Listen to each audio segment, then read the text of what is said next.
registro mais antigo de uma lei de incentivo fiscal voltada para a cultura é de 1986. A partir daí, elas se multiplicaram e ganharam destaque. O que antes era conhecido apenas como sinônimo de abatimento nos impostos, agora é responsável por manter vivo o setor cultural do país. Mas será que os projetos de incentivo cultural estão ao alcance de todos? Como participar de uma seleção pública? E o mais importante, em qual lei inscrever o seu projeto? É o que você vai ver agora aqui no Artefato.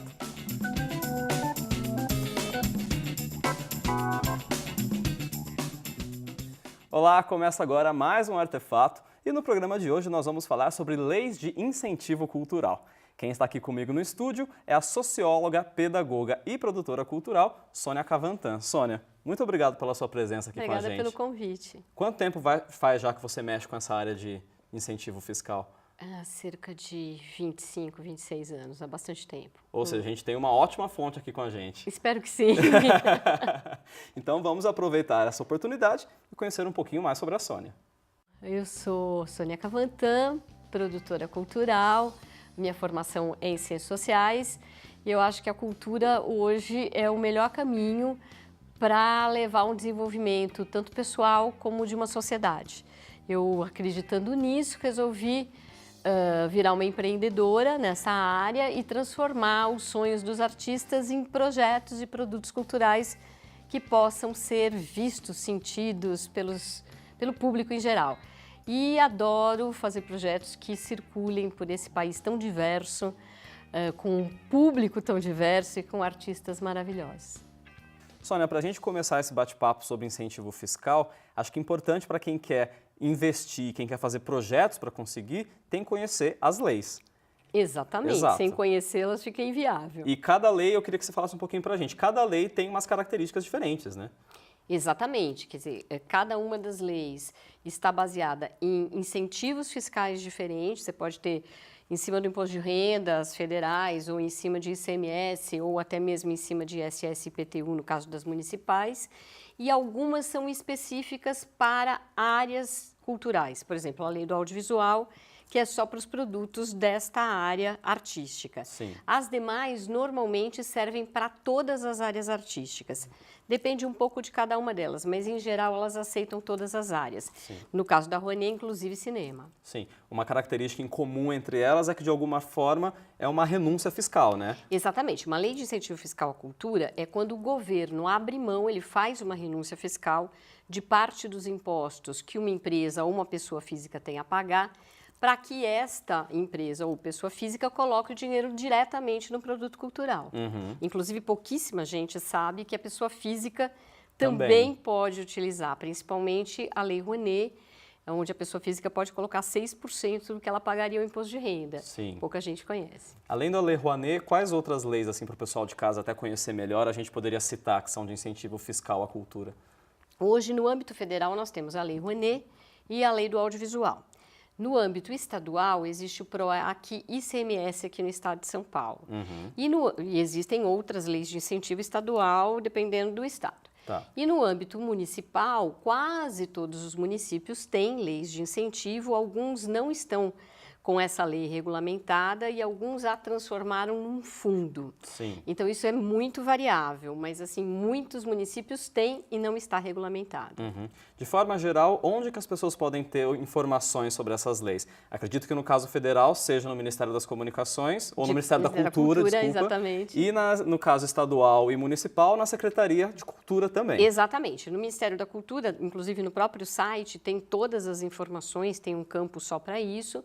No caso da Lei do Audiovisual, é na Ancine, que é ligada ao Ministério da Cultura, e as leis estaduais nos sites das secretarias municipais, nas secretarias que nem sempre são só de cultura. Em alguns municípios é tudo junto, cultura, educação, turismo. Sim. E assim Esportes, por diante. lazer. Exatamente, depende um pouco do município. Tá.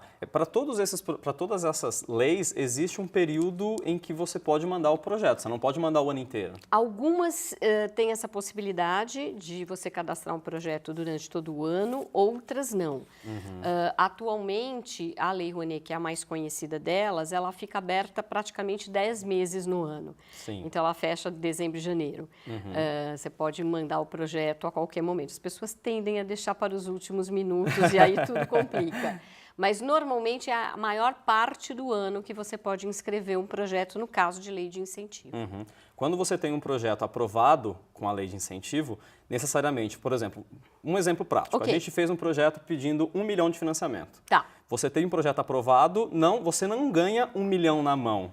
Você Não. ganha o direito de ir na empresa arrecadar esse 1 milhão. Exatamente. Você tem, quando uma lei de incentivo fiscal, ela analisa o teu projeto e, concordando com ele, inclusive com o orçamento, ela vai fazer uma publicação em Diário Oficial que você está habilitado a conseguir esse dinheiro na iniciativa privada. Você não recebe diretamente do governo. E aí você vai ter que ter um trabalho que às vezes é tanto ou ainda maior do que o da aprovação, de buscar esse parceiro que coloque o dinheiro no projeto. De ir nas empresas, mostrar o seu projeto e convencer a participar. Exatamente. Hoje a gente tem uma captação bem inferior à quantidade dos projetos aprovados. Você tem muito mais projeto aprovado do que projeto captado. Sim. Né? Então, assim, aí vai depender da habilidade, do conhecimento, da característica do projeto, do quanto você consegue ou não ser recebido numa empresa para você ter sucesso nessa captação. Sim. Aproveitando até que a gente está falando sobre isso, Ok. Sônia, tem uma polêmica que sempre aparece com lei de incentivo. Pegando a Lei Rouanet, por exemplo. Quando sai a relação de projetos aprovados, a gente vê lá na relação Ivete Sangalo, Cláudia Leite, Maria Bethânia, que teve o blog da Bethânia há 2 anos atrás, que também causou muita polêmica. Ou seja, artistas consagrados com apelo comercial e que conseguem autorização para conseguir esse dinheiro por lei de incentivo. E tem muita gente que defende que não deveria ser assim, que essa lei tinha que priorizar os artistas que não têm esse apoio do mercado e esse apoio comercial. Na sua opinião, como que é esse imbróglio? Na realidade é um imbróglio porque, na maioria das vezes, as pessoas não leem em profundidade as leis. A Lei Rouanet, ela não tem nenhuma limitação que o artista tem que ser jovem, que tem que ser desconhecido ou que o produto não possa ser comercializado. Ela está aberta para todos os projetos culturais, desde que eles ofereçam contrapartidas públicas e que sejam efetivamente da área artística, porque é o cultural, mas é arte, tá? E aí, existem projetos, por exemplo, o próprio blog da Maria Bethânia, que foi tão comentado. Até cancelado depois que ela preferiu cancelar o projeto. É um projeto que não se sustenta, ninguém vai pagar para ler poesia. Ler poesia, quer dizer, ele não se sustenta. Então, é viável, ele está dentro do espírito da lei. Sim. O que as pessoas normalmente fazem é questionar por que que uma artista que já tem a trajetória dela, que talvez até já tenha recursos financeiros próprios, não investe no seu próprio projeto. Porque a lei permite. Sim. Né? A lei permite isso. Da mesma forma que um DVD também permite, só que ela, ao mesmo tempo que ela permite, ela coloca que parte desses DVDs vão ter que ser doados, outra parte vai ter que ser comercializada a um preço menor. Sim. Não pode fazer 10 mil DVDs, vai ter uma edição limitada. Então, ela tem outras amarras, mas ela possibilita. Dentro da lei é tudo legal. Tudo legal. E compete à comissão, que no caso da Lei Rouanet é a CNIC, avaliar se esse projeto está de acordo com toda a normatização que é colocada em lei. Evidentemente, o que as pessoas acabam reclamando muito é que na hora da captação, um projeto com um artista renomado tem mais chance de captar do que o projeto de um artista que não é conhecido, ou um projeto que tem uma pegada mais comercial, ele vai atrair mais patrocinadores do que um projeto de formação, de educação em arte. Mas é uma lei que possibilita isso. Ela é uma lei que quer dinamizar a cultura, mas para o mercado cultural. Sem fazer restrições. Sem fazer restrições. O que hoje a gente tem e que realmente é uma grande dificuldade é que, tirando as leis de incentivo fiscal à cultura, você tem poucas janelas ou portas onde você possa captar diretamente do governo dinheiro para o seu projeto. Entendi. E existem projetos que não têm esse apelo para um patrocinador no mercado. Então, eles deveriam ter outras formas para serem abordados. Alguns editais oferecem essa possibilidade. Sim, tá. Ao longo do programa a gente vai voltar nessa questão até Perfeito. a gente entra em mais detalhes. A gente vai para um rápido intervalo então, e se você em casa se animou com esse papo sobre incentivo fiscal e está querendo fazer um projeto, no próximo bloco a gente começa a dar umas dicas para você. Então, fique por aí.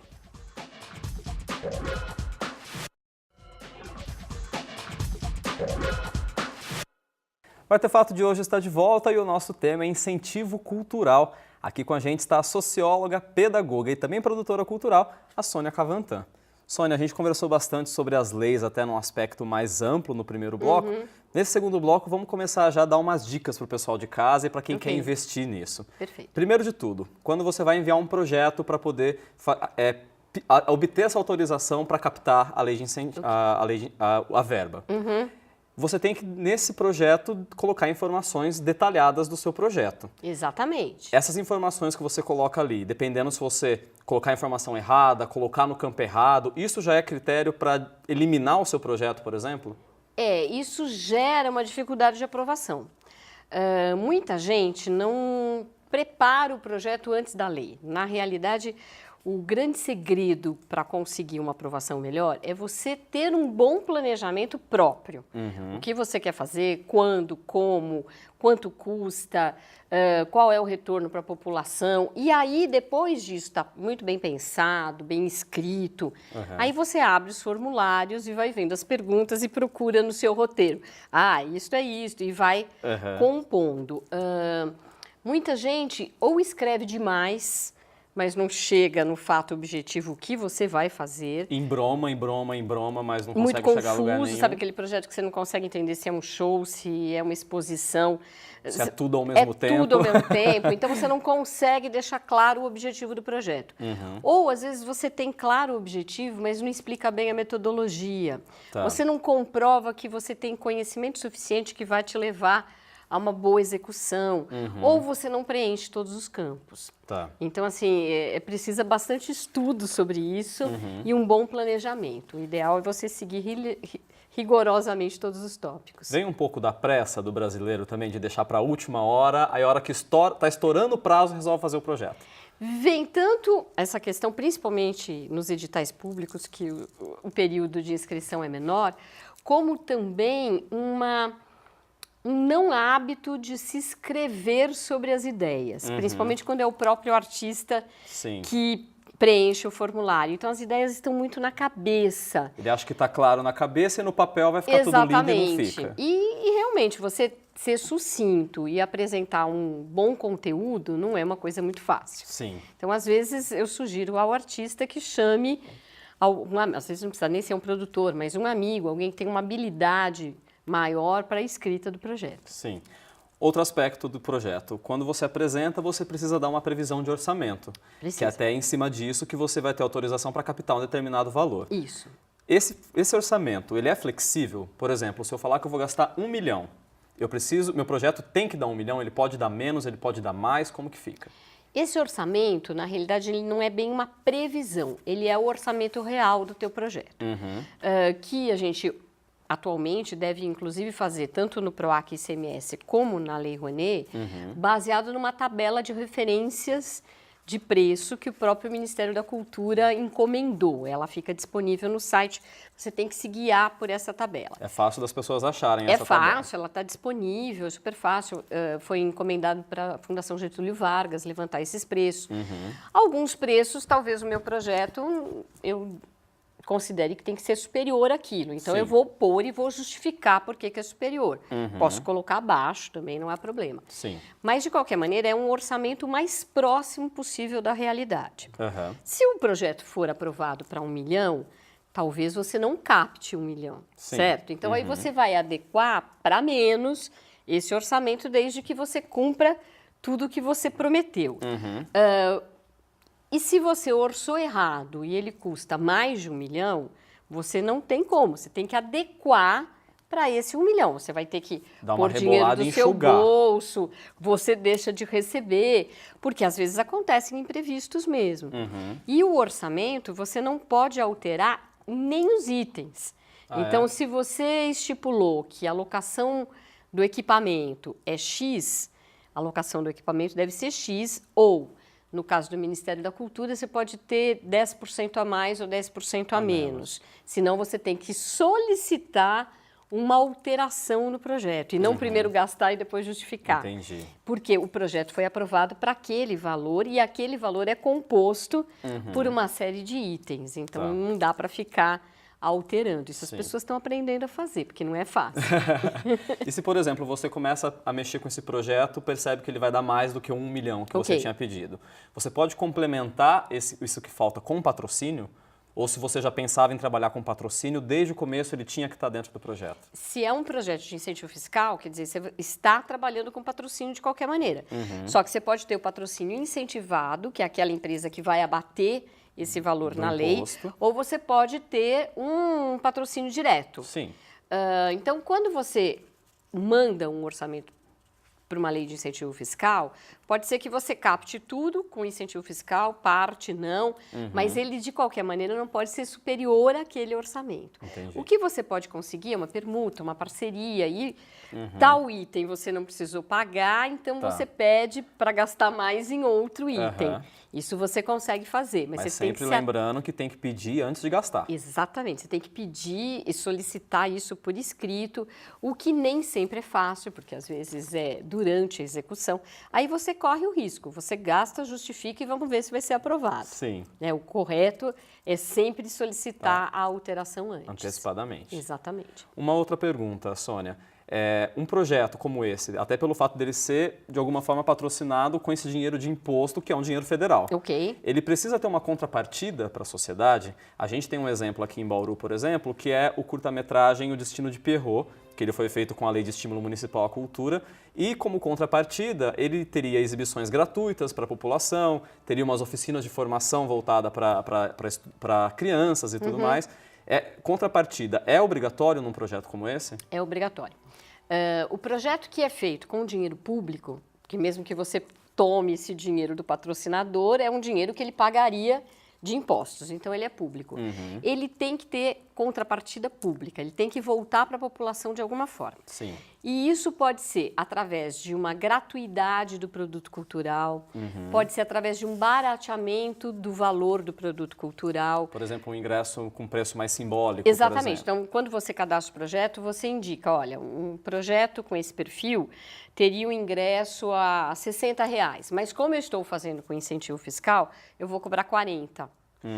Fora isso, existem algumas contrapartidas obrigatórias mesmo. Então, tantos por cento da tua tiragem do produto cultural devem ser distribuídas gratuitamente. Se for livro, tantos por cento, aí eu estou dizendo tantos por cento porque cada lei tem uma diferença. Percentual. Eu tenho que doar para bibliotecas e assim por diante. Além desse barateamento e dessa oferta do próprio produto cultural, eu posso ter outras contrapartidas. Eu posso fazer uma oficina gratuita, eu posso ter estagiários, eu posso ter uma série de coisas. Quanto mais contrapartidas eu oferecer, mais facilmente meu projeto será aprovado. Não significa que eu vou ter o patrocínio depois, Sim.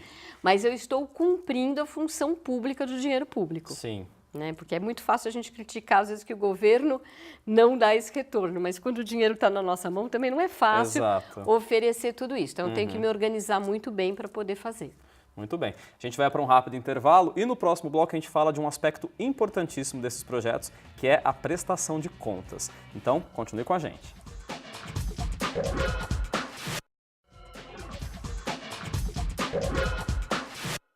Estamos de volta e hoje o Artefato fala sobre incentivo cultural por meio de leis de incentivo. Aqui comigo no nosso estúdio está a produtora cultural Sônia Cavantan. Sônia, a gente comentou no bloco anterior sobre todas essas dicas de gestão de um projeto, mas ficou faltando uma das etapas mais importantes, que é a prestação de contas. Como tem que ser feita essa prestação? Ela é feita mês a mês, semestre a semestre, no fim do projeto? Como que funciona? Hoje, a maior parte das leis solicita a entrega da prestação de contas até 30 dias após o término da execução do projeto. O grande problema é que as pessoas acham que, então, elas só vão se preocupar com isso quando acabar o projeto. E não é isso. Na realidade, a prestação de contas deveria ser feita diariamente e você usar esse último mês para sistematizá-la. Exatamente. Até porque, dentro do texto de cada uma das leis, fica claro que a qualquer momento você pode ser cobrado. Tanto aparecer uma fiscalização como o envio de uma prestação de conta parcial. Isso começa a existir em alguns setores. Então, na realidade, o que é uma prestação de contas? É você executar o projeto exatamente como você o programou, fazendo uma gestão efetiva, tanto da execução, então tudo que foi prometido está ali cumprido e registrado, e dos pagamentos. Esses pagamentos têm que ser todos feitos na formalidade, então eu não posso pagar uma pessoa física sem uma nota fiscal, sem um recibo de RPA, recolher todos os impostos, etc, etc, e tudo como foi previsto. Não é simples fazer isso. Imagina, você tem papelada para tudo quanto é lado. Exatamente, você tem que ter um eficiente departamento administrativo, que às vezes é o próprio produtor, mas ele tem que tanto gerir a execução como a parte financeira. E a prestação de contas é entregar tudo isso. Se por um acaso você não fazer essa prestação de contas, o que acontece? Você pode acontecer de como acontece com o Guilherme Fontes, por exemplo, que pegou muito dinheiro para fazer o filme Chateau e está sendo cobrado para devolver esse dinheiro? Porque no caso do Chateau, inclusive, ele não chegou à realização final. Não tem o produto cultural. O filme não foi concluído. Então, o problema começa aí. Agora, mesmo eu tendo executado um projeto, eu tenho o produto realizado, a contrapartida feita, eu tenho que provar que eu fiz isso. E eu tenho que provar que eu usei o dinheiro exatamente nestas rubricas que tinham sido aprovadas. Quando alguma coisa não fecha, eu tenho que devolver o dinheiro na sua integralidade ou numa parte com todas as multas, etc, etc. E você fica inadimplente, inclusive, para poder apresentar novos projetos. Então, assim, as pessoas esquecem que usar o dinheiro público requer muita responsabilidade. Então, precisa pensar bem antes de fazer isso. Apesar dessa dor e delícia aí do lado do produtor cultural, quem também acaba ganhando com essa participação nas leis de incentivo também são as empresas que decidem patrocinar. Você abre mão de pagar uma parcela de imposto para o governo e você põe num filme. Você ganha, por exemplo, em marketing, como uma empresa incentivadora da cultura. Exatamente. As empresas começaram a aprender a fazer isso, até porque nos cursos de marketing, de comunicação, não se estuda muito esse setor. Então, elas estão, na prática, aprendendo a gerir essa possibilidade da renúncia fiscal em benefício da imagem. Mais do que isso, algumas empresas estão até atrelando mesmo aumento de venda, ações mais promocionais, ou aos seus programas de responsabilidade social, o que é mais interessante ainda. E quanto mais a empresa patrocina sempre numa mesma linha, a percepção que ela é uma grande patrocinadora aumenta. Então, as empresas vão encontrando os seus caminhos para poder fazer este tipo de ação. É extremamente vantajoso para o empresário, se tiver algum nos assistindo, utilizar a lei de incentivo fiscal, porque ele pode pagar uma parte da conta de comunicação da empresa dele com o próprio dinheiro público. E no caso da pessoa física, que tem possibilidade também de patrocinar, é lógico que a pessoa física não vai ter esse retorno de visibilidade. Mas a gente vive reclamando, né, que não sabe para onde vai o dinheiro. Aí você pode escolher um projeto que você acredite para colocar o dinheiro. Uma forma de ver um retorno mais imediato. É uma ação de cidadania também. Sônia, agora até uma questão, para a gente conseguir até fechar esse panorama todo que a gente conversou até agora. A impressão que dá é de que o nosso setor cultural, até por causa dessa necessidade desse incentivo fiscal e dessa renúncia por parte do governo federal, é de que o nosso sistema cultural está bem engatinhando, ele é bem dependente disso. Como que você imagina que seria o nosso setor cultural se a gente não tivesse essas leis de incentivo? Na realidade, a gente tem pouquíssima dotação orçamentária para a cultura em todos os setores. O Ministério da Cultura hoje tem 1% da dotação orçamentária do governo federal. É pouco, Sim. muito pouco, principalmente porque os equipamentos culturais requer investimento, então os grandes museus, tudo isso. Então, na realidade, nós não temos verba direta para financiamento à cultura. E aí as leis hoje são a grande possibilidade. Elas que tapam esse buraco. Exatamente. E cultura, nem sempre, mesmo gerida profissionalmente, pensando-se num produto final, nem sempre é autossustentável do ponto de vista financeiro. Até porque grande parte da produção cultural hoje no Brasil é feita gratuitamente, é feita na praça, não tem retorno. E os produtos que tem, normalmente, mesmo com essa arrecadação, seria impossível financiar a produção. Você pega um grande musical, o Rei Leão, como levantar o dinheiro necessário para colocar isso em cartaz? Ele não fica 5 anos em cartaz. Exato. Então, eu não tenho tempo de maturação do retorno. Sim. Então, é fundamental a lei de incentivo à cultura. Se elas deixarem de existir hoje, a produção cultural praticamente fica paralisada. Elas vão sendo aperfeiçoadas, e eu acho que isso é fundamental. Ao mesmo tempo, o setor cultural briga pela existência de editais públicos de recurso direto. No estado de São Paulo, nós temos vários editais, o que é uma maravilha. Sim. Mas as leis são necessárias. E as leis demonstram que existe hoje um entendimento que cultura também tem seu aspecto econômico. Não é simplesmente o nível filosófico. Existe esse nível econômico, existe essa possibilidade. Emprego. É fundamental gerar emprego, aumentar o entendimento da população sobre esse aspecto. E hoje as pessoas gastam dinheiro em cultura, o que é fundamental. Então, talvez um dia a gente possa ser menos dependente das leis de incentivo fiscal. Sim. Hoje elas são absolutamente Muito fundamentais. necessárias. Exatamente. Espero que a gente chegue nesse período. Também. Sônia, eu queria muito agradecer a sua presença aqui com a gente no Artefato. Esclareceu, acho que muita coisa para todo mundo que está assistindo sobre essas leis de incentivo e fica o convite aberto para você retornar para tirar mais dúvidas da gente. Muito obrigada. Eu agradeço bastante. Quanto mais gente puder usar esses sistemas com bastante conhecimento, melhor para o sistema de uma maneira geral. Mais cultura para a gente. Exatamente. Muito obrigada. Por nada. Lembrando, você de casa, que o Artefato também é feito com a sua participação. Você pode enviar sugestões, comentários e perguntas pelas nossas páginas no Facebook, pelo nosso perfil no Twitter e também pelo nosso portal. Eu te encontro na próxima semana. Até mais!